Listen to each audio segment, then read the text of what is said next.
Psychologists call this a blind fifth perception. Your brain fills in a picture that your eyes do not actually give you. But in this story, the brain was filling in the wrong thing. Megan Hollis worked double shifts at a hospital in Chicago. She was an ICU nurse with 12 years of experience. A person in that profession is supposed to notice details: a change in skin color, a change in the rhythm of movement, a change in the position of the pupils. She was trained to see what other people miss. That is why what happened to her in the fall of 2022 is especially hard to explain. It all started on an ordinary morning. She came home after her shift at 6 in the morning, went into the bathroom, and stood in front of the mirror. It was a standard ritual. Wash your face. Look at yourself. Make sure you are still you. The mirror was large and covered the whole wall. She had hung it herself 3 years earlier. She looked at the reflection and saw herself. A tired face, her scrubs, her hair tied back. She saw the tiled wall behind her. She saw the towel hanging on the hook to the right. She saw the door to the hallway, open exactly 1/3 of the way. She did not see the chair. The chair had stood behind her for 2 years. It was wooden, with a back made of vertical slats. She used to hang her robe on it before taking a shower. Every morning it was there. Every morning she saw it in the mirror. Lately, it was not there in the morning. She turned around. The chair was standing in its place. She looked back at the mirror. The chair was not there. She rubbed her eyes. She stepped back, then looked from a different angle. Nothing. The chair behind her existed in real life, but not in the mirror. Megan decided that she was simply exhausted. A 12-hour shift, almost 2 days with barely any sleep. The brain can hallucinate. That is a medical fact. She had seen it herself in patients. She went to bed and convinced herself that everything would be normal in the morning. In the morning, the chair was in the room again, and again it was missing from the mirror. She took out her phone and recorded a video. In the recording, the chair was reflected clearly. She looked at the phone screen, then at the mirror. The chair was in the room. The chair was not in the mirror. 1 room, 1 second, 2 different worlds.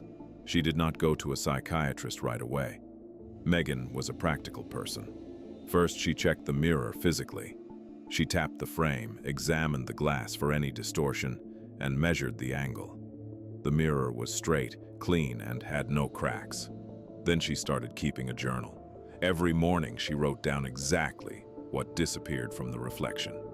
During the first week, it was the chair. During the second week, it was the chair and the laundry basket in the closet. On the 18th day, the hanger with the robe disappeared from the reflection. On the 21st day, she walked into the bathroom and did not see herself in the mirror. The room was reflected completely. Tile, towel, door, only, instead of her. There was a human-shaped emptiness in the mirror, a silhouette made of air where her body should have been.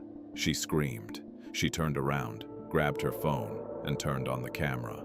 She was on the screen, alive, holding the phone in her hand, shown in full height.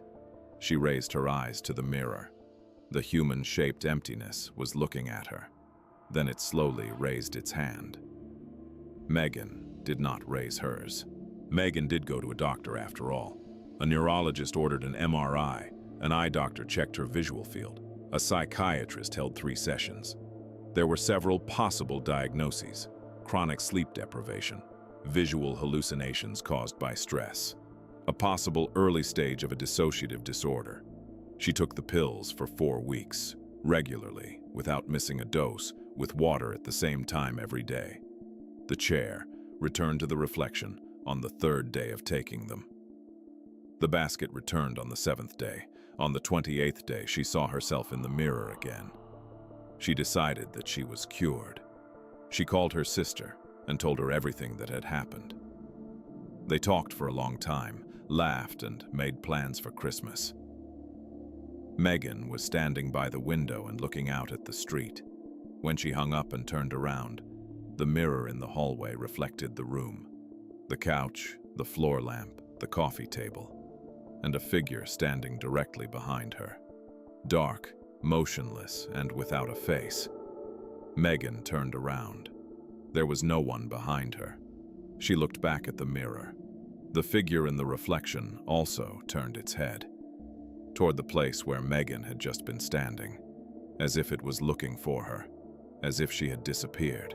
Megan broke the hallway mirror that same night. She took a hammer from the drawer under the sink and hit it on the first try. The pieces fell onto the floor, and she put them into a bag and threw them down the trash chute. It felt better, for exactly one night. In the morning, she woke up and went into the kitchen for coffee. The kettle was chrome and polished until it shined. She saw her reflection in the side of the kettle, before she even understood what she was looking at. It was small and distorted, like a fisheye view. Behind her, at the last moment, there was a figure, no longer dark. Now it almost had a face. Megan grabbed the kettle and threw it out the window. Then she went back into the room and started counting reflective surfaces. The screen of the turned-off television, the polished tabletop, the metal frame of the photographs on the shelf, the dark glass of the phone lying face down. She covered the television with a sheet. She turned the photographs over. She put the phone into a drawer. Then she stopped in the middle of the room and understood that she could not remove her own eyes. Because eyes reflect too, and in each pupil, if you look closely enough, you can see what is standing behind you. She squeezed her eyes shut, but the darkness behind her closed eyelids was not empty. Someone was standing there too, and this time it was looking directly at her. The neighbor found Megan 3 days later. The door was not locked, which was strange. Megan always locked the door. The apartment looked like it belonged to someone who was afraid of her own shadows. All the mirrors were broken or covered with cloth.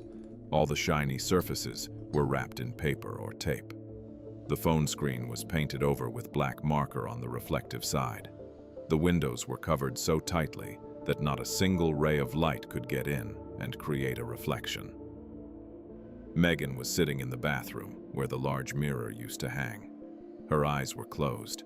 Her hands were pressed against her face. She was alive. She just did not want to see anything. When the neighbor asked what had happened, Megan stayed silent for a long time. Then she said one sentence, quietly, without looking up. It learned to look through my eyes. Psychologists explained it simply as a blind spot in perception. The brain receives an incomplete picture and fills in the missing parts with what it believes makes sense. You never see the world exactly as it really is. You see the version your brain has decided to show you. There's only one question.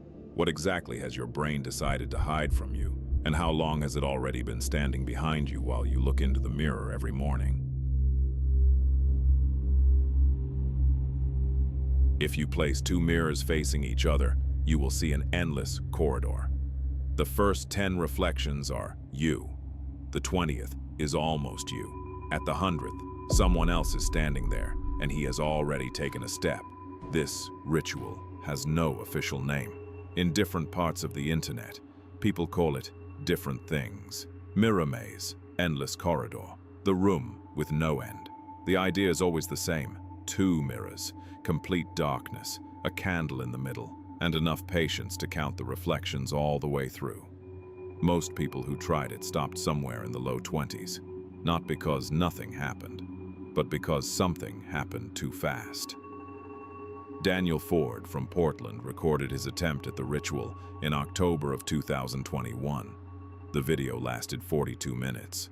He uploaded it at night and deleted it in the morning, but a few people managed to download the recording before it was deleted. Those who saw the full video all described the last 8 minutes in the same way.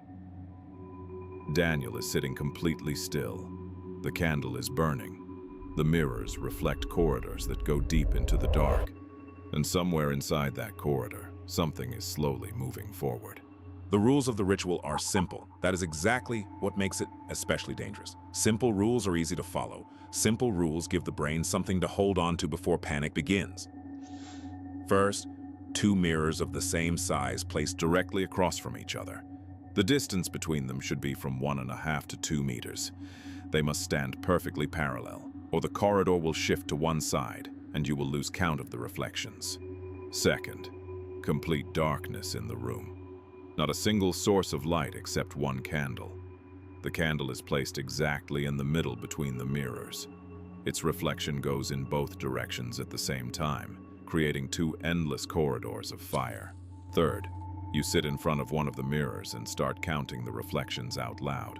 1, 2, 3, quietly, but out loud. You cannot do it silently.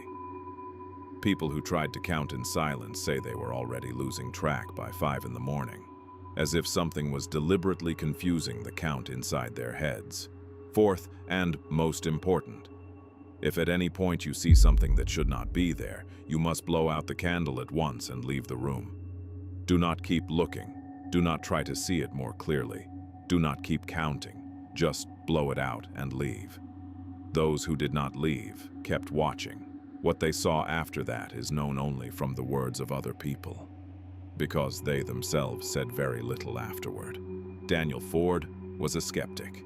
He ran a channel about exposing mysticism, old legends, and pseudo-scientific theories. 200,000 subscribers, 4 years of work. Not a single case where he failed to find an explanation. He chose the mirror maze ritual on purpose as one of the most popular, and in his words, one of the most obviously stupid ones. He set up the mirrors in the living room. He placed the candle. He set a camera behind his shoulder so that the frame would capture all the reflection corridors. He sat down, turned on the recording, and started counting out loud. For the first 20 reflections, he commented with a smirk. He said to the camera that he could only see himself, that the candle created a beautiful optical effect, that it was all just physics. At the 25th minute, he went silent for a few seconds. Then he continued counting, but without any comments. At the 32nd minute, he leaned a little closer to the mirror. The camera captured the back of his head and the corridor behind him.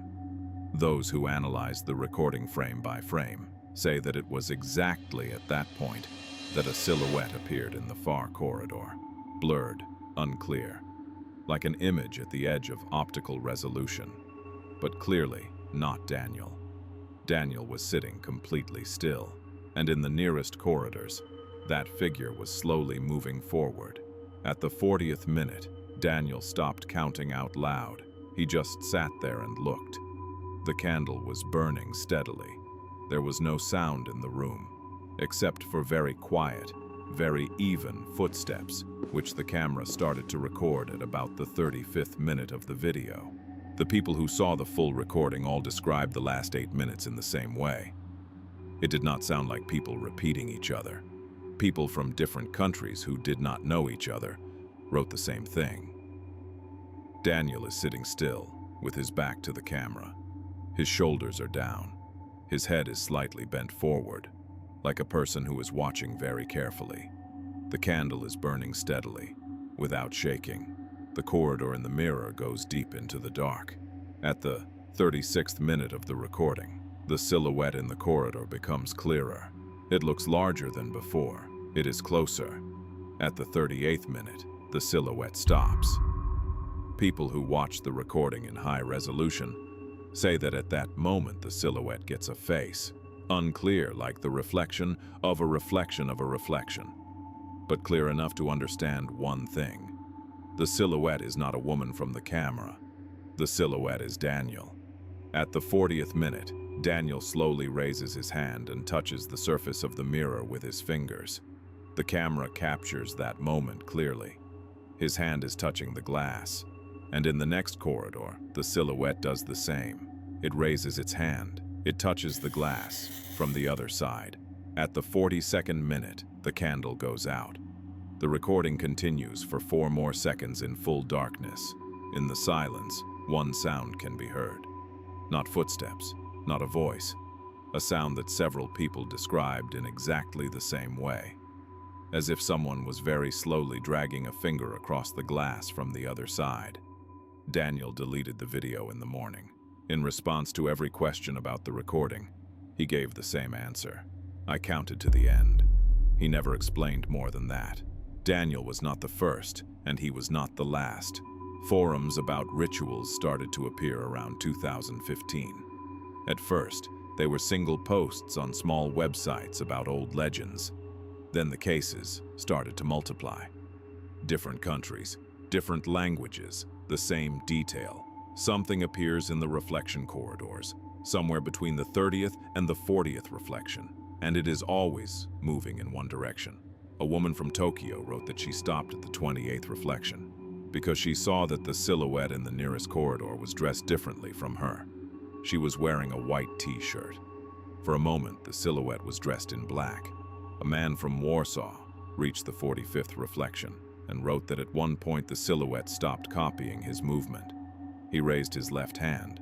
The silhouette raised its right hand, not as a mirror should do it, but the way a living person raises a hand when standing in front of you. A 16-year-old girl from Canada wrote a short post. I reached the 98th. At the 99th, I closed my eyes. At the 100th, I felt that someone was standing right behind my back. I did not turn around. I just sat there and waited for it to leave. I do not know if it left. The post was written at 3 in the morning. She never appeared on that forum again. Physicists explain it simply as the effect of two parallel mirrors. Light reflects between the surfaces an endless number of times, losing brightness with each reflection. That is why the distant reflections are darker. That is why they disappear into darkness. No mysticism, only optics. But there is one question that physics does not answer. If there is only you and two mirrors in the corridor, then every reflection should be an exact copy of the shape. Smaller, darker, but exact. The 30-second reflection should do exactly what the figure in the first one does, because it is the same image, reflected again and again. If the figure in the nearest corridor moves differently from you, it means one of two things. Either your brain is creating an image that is not there, or there is someone in the corridor. The people who stopped in time, blew out the candle, and left live ordinary lives. Sometimes they remember the experience as strange, impossible to explain, but nothing more. The people who counted to the end usually never repeated the ritual, not because it does not work, but because it works exactly the way it knows how. At the 100th, someone is standing there, and after you have seen that, you begin to notice one strange thing. In ordinary mirrors, in ordinary rooms, on ordinary mornings, your reflections sometimes react a fraction of a second later than they should. Just a little. Almost nothing. But now you know what to look for.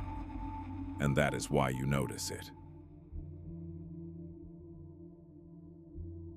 She thought the shadows behind her were just a trick of the light. Then she downloaded the logs from the mirror, and she saw that the shadows appeared only when she was alone. Sarah Collins bought a smart mirror in March of 2023. The model was called LuminaView Pro.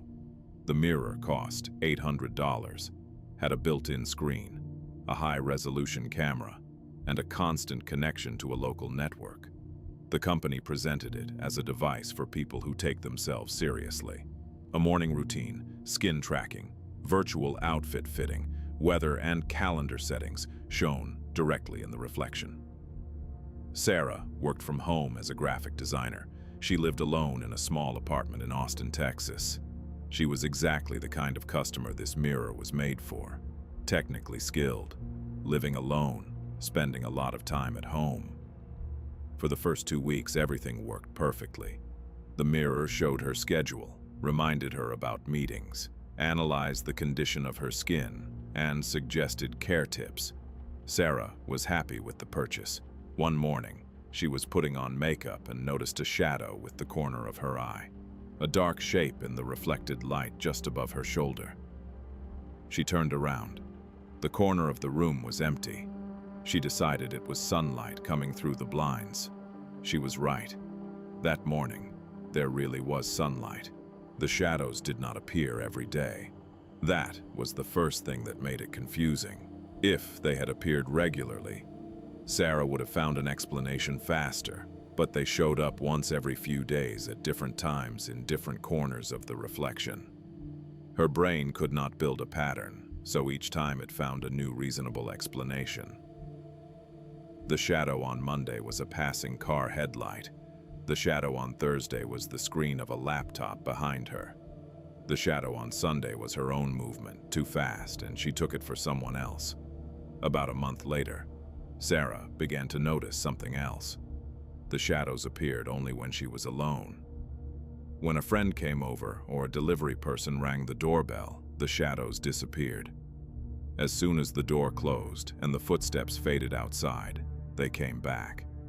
She told herself it was a coincidence. She told herself that she was simply paying more attention to her reflection when she was alone. She told herself many reasonable things. One evening, the shadow in the reflection raised a hand.